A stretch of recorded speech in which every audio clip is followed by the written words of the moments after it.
Аллаға мадақ, пайғамбарымызға салауаттар мен сәлемдер болсын. Арнаға қош келдіңіз, құрметті көрермен. Бүгін біз сиқырланған адамның ұйқы кезіндегі байқалатын белгілері, яғни симптомдары жайлы айтатын боламыз.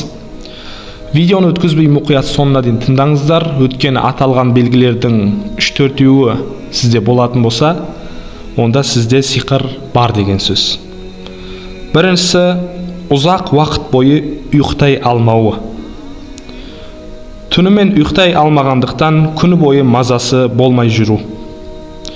Түсінде біреудің қуып келе жатқанын көру, және одан қашып құтылайын десе де шамасы жетпей жату.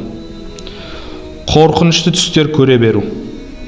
Түсінде мысық, ит, түйе, жылан, арыстан, түлкі және тышқан секілді жануарларды көру.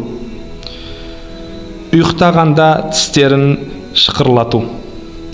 Ұйықтап жатып күліп, жылап және айқайлай беру. Ұйықтап жатып күрсіну. Ұйқылы ояу кезіп жүру. Түсінде жоғары жақтан құлай беру.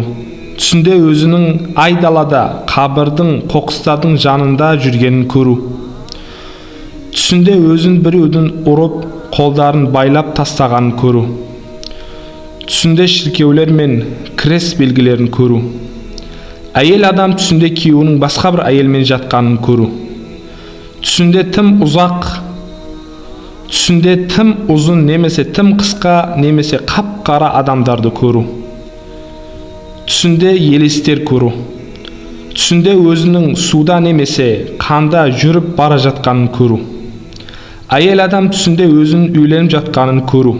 Келдік, егерде аталған белгілердің кем дегенде 3-4-еуі сізде болатын болса, сізде сиқыр бар деген сөз. Сондықтан егерде бұл видео пайдалы болатын болса, бізге лайк басып, арнаға тіркеліп, және де басқалармен де бөлісіңіздер. Алла баршаңыздан разы болсын. Алла сіздерді түрлі ауру сылқаулардан өзі сақтасын. Сау болыңыздар, құрметті көрермендер.